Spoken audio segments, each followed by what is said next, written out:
সন্ধেবেলায় বেরিয়ে পড়েছি চড়ক দেখার উদ্দেশ্যে। আমি, আমার মা আর আমার ছেলে প্রতি বছরই চড়ক দেখতে যাই, আর ছেলের বায়না তো আছেই তার মধ্যে।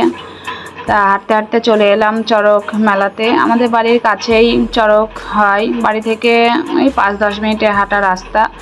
তা দেখো অনেক মানুষ এসেছে এখানে চড়ক দেখতে, আর আমরাও চলে এসেছি। এসে দেখি চড়ক এখনও শুরু হয়নি, পুজো চলছে, চারিদিকে জল ছিটাচ্ছে, গঙ্গার জল, আর বহু মানুষের ভিড়। দেখতে পাচ্ছ তোমরা চারিদিকে কত মানুষের সমাগম হয়েছে, এখানে প্রচুর মানুষ এসেছে। আর এসেছিলেন আমাদের কৃষ্ণনগরের রানীমা চড়ক পরিদর্শন করতে। আর এই ভিড়ের মধ্যে দাঁড়িয়ে রয়েছি আমি আর আমার মা। যেহেতু ছেলের বায়না সামনে গিয়ে চড়ক দেখবে, তাই ওকে ফেলে রেখে তো আর দূরে গিয়ে দাঁড়াতে পারছি না, তাই এই ভিড়ের মধ্যেই আমাকে দাঁড়াতে হলো।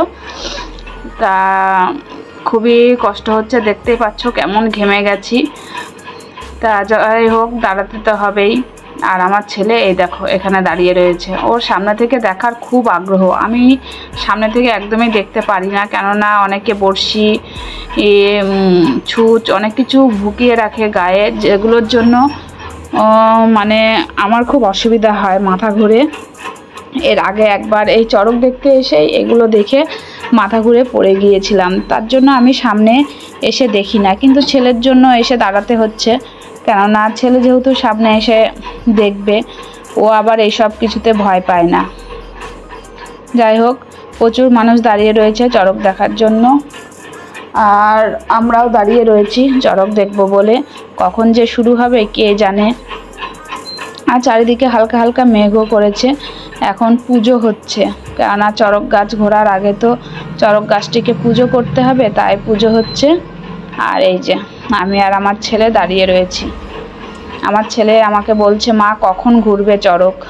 তা আর একজন, এই যে দেখেছো এটা কি বলো তো, দেখতেই পাচ্ছ তোমরা কি, তা হাতে নিয়ে দাঁড়িয়ে রয়েছে, খেলা দেখাচ্ছে। আর আমার ছেলে বলছে, মা ওটা কি হাতে রয়েছে। তা তোমরা দেখে নিশ্চয়ই বুঝতে পারছো, আমি আর বললাম না ওটা কি। তা যাই হোক, দেখি চড়ক কখন ঘোরে। তা এবার মনে হয় ঘুরবে। চারিদিকে মানুষ অপেক্ষায় দাঁড়িয়ে রয়েছে, চড়ক কখন ঘুরবে, কখন দেখব।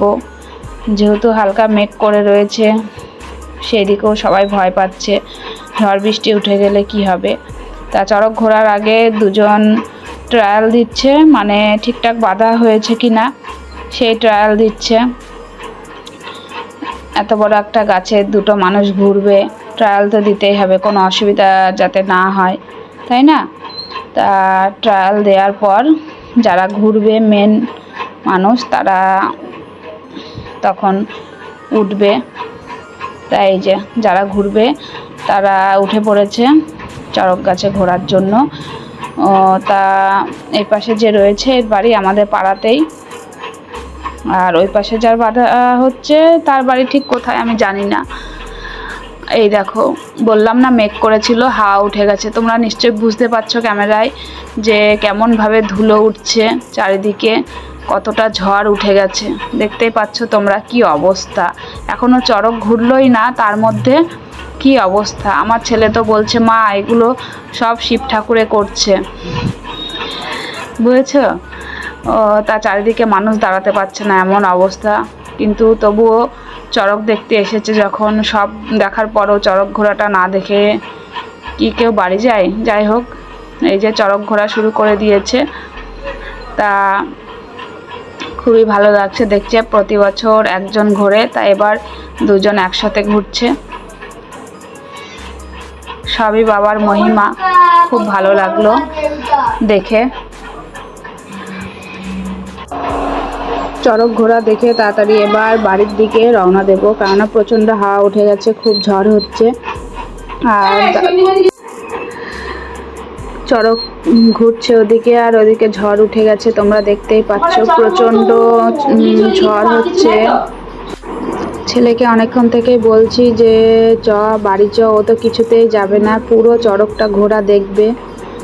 আর তার মধ্যে এত প্রচণ্ড ঝড় হাওয়া দিচ্ছে যে দাঁড়িয়ে থাকা অসম্ভব হয়ে উঠেছে।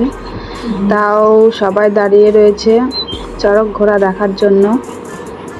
তা যাই হোক, আমরা বেশিক্ষণ না থেকে ওখান থেকে বেরিয়ে পড়লাম। বেরিয়ে ছেলের আবার বায়না, দেখতেই পাচ্ছ কি অবস্থা, আমার চুল টুল উড়ে একবারে যাতা অবস্থা হয়ে গেছে হাওয়ায়।